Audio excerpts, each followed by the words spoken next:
Hey, Bunker Labs, welcome to the All In. We are all in for you as to continue to inspire and equip you to move your business forward. And we are joined by another veteran entrepreneur, JJ Rohrer. How are you? I am great. Thanks for asking. So, JJ, give us a little bit of an introduction to you and to your business and what is top of mind right now on your entrepreneurial journey. Yeah, sure. So, firstly, you can see I am calling you from my new office, which is a converted desk space in my basement, which feels like a fallout shelter. But above me, I have kids, and this is my attempt to get away from the crowd of the house, which is working out pretty well.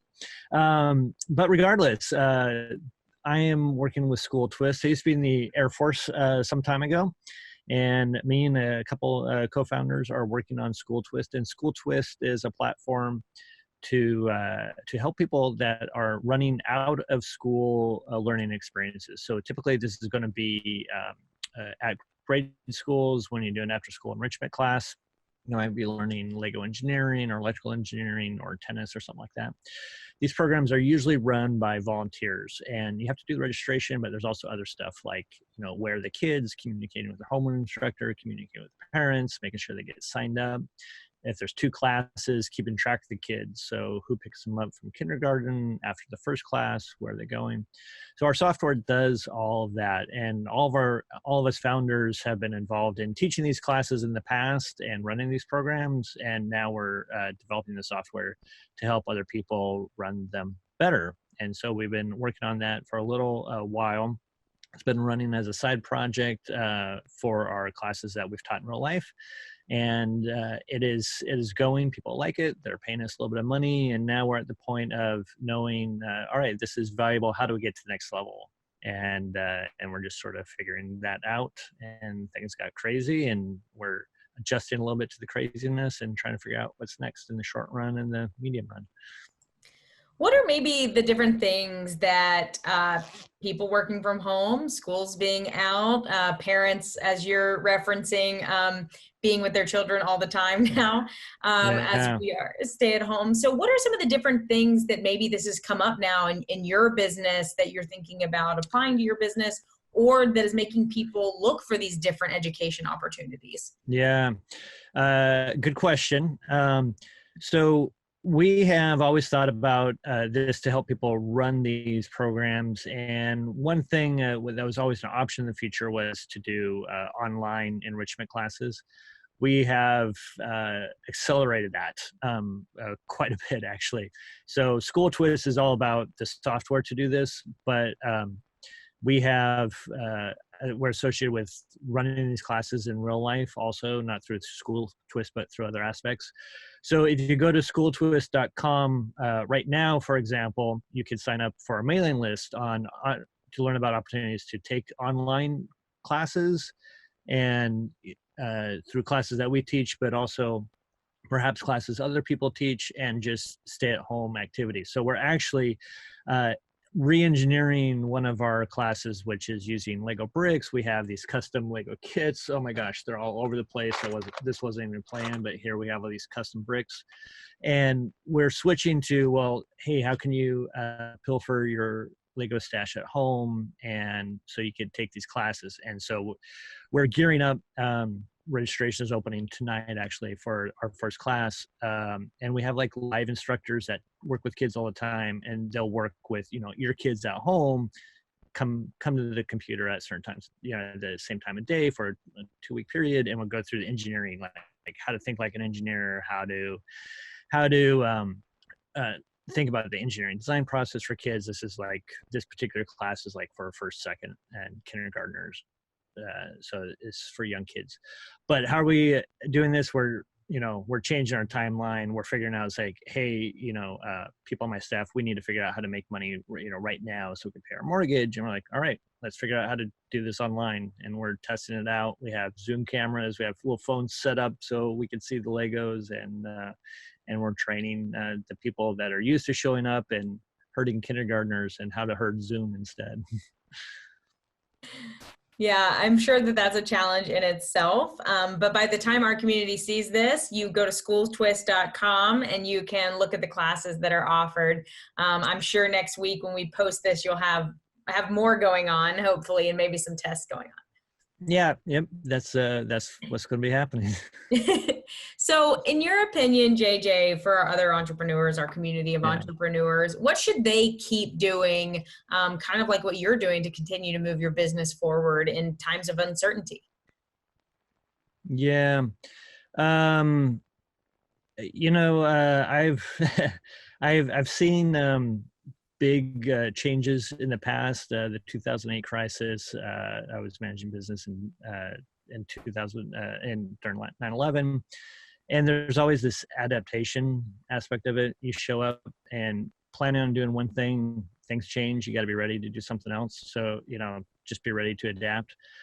As we used to say at the academy, the one thing that's constant is change, and that seems to be the case in entrepreneurship as well. And so that's always good advice, I think. But then again, here I am in the fallout shelter, so I don't know. And then the other thing, I would say, we all kind of got into the hunker down mentality, but then I had to think about, and one of my co-founders gently reminded me, it's like, JJ, you're thinking about software right now. It's like, yes, must be the same. It's like, hey, what about our people? We they're not teaching these classes, our income's changing. It's like, yeah. And I just got on the phone and talked. From that, the thing that it was obvious is like, we needed to reprioritize thinking about software, and instead thinking about how can, as one of my co-founders, we needed to adjust to the times. So we kind of have all doubled down to help her get her classes online, because that's what she needs in the short run. I think we take care of each other in the short run, it'll be easier to succeed in the long run. Absolutely. And this might be too fresh of a question, maybe. But what should entrepreneurs stop doing, or how should they reprioritize, what they're doing right now in their businesses like you've done? It's always hard to say. I'm not sure. However, I live by a few P's. I actually get this reminder email that comes to me about once a month. I think is kind of appropriate. And the questions are, I have to count 3 or 4 P, but it's pivot. What you're doing, was that the right business now, given the new circumstances, given your effort, given the environment? So do you keep the same thing? Do you pivot, or do you persevere? It's like, yep, I do the same thing or something else. And then there's perish. Hey, the old business model that made sense, maybe you just need to call it a day and do something completely different. It's like beyond a pivot, it's just something else. And sometimes it's procrastinate. It's like, well, look, I'm in the middle of stuff. I'm going to put off this decision later. So that I've been working on that a while, and that seems to be a good sanity check on, do I keep doing it or do I stop doing it? That's great. And I like the last P actually that you mentioned, because I don't think that it's something that people would automatically say fits in entrepreneurship, which is procrastinate. But it definitely has a purpose for pushing that pause button, maybe on some Yeah, things. I think But so. what can entrepreneurs start doing right now that will, be a kind of measurable of success maybe, or something when we do come out on the other end of this?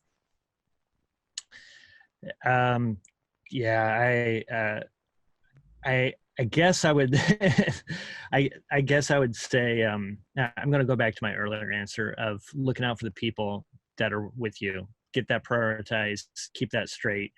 You'll look back and you'll never be sad you focused on your people. That might be your co-founders, it might be your customers, it might be the people in your family. I have mentioned I have kids upstairs, so out when I'm done with this interview, do I work for the rest of the time, or I spend some time face to face with them, holding hands, talking to them about their day. So I guess I say, just if you're not doing it now, think about the people around you. Make sure they're getting taken care of. You won't be sorry about that.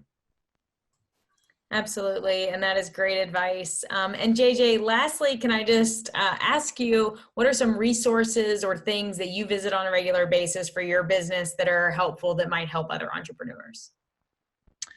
Um, it's going to sound dumb, but it's going to be Audible. And maybe not so much in these hunker down times, but when I was commuting into WeWork that sponsored Bunker Labs, which is awesome, I would grab a business book. I went to a good business school, so in theory, I know all this stuff, but there's nothing like getting a recent business book to take old lessons or learn new lessons and apply it to what's going on. My recent one was Platform Revolution, which I found good. Before that, Founder's Dilemma, excellent book to think about how to split equity and think about some of those problems. So yeah, read those business books. Even if you know this stuff, it gets the mind going. Absolutely. I'm a big fan of Audible, so I will second that as well. Well, JJ Rohrer, thank you so much for your time and for lending your expertise and experiences to our community. Thank you so much. Good luck to everybody out there. Stay safe. Bye-bye.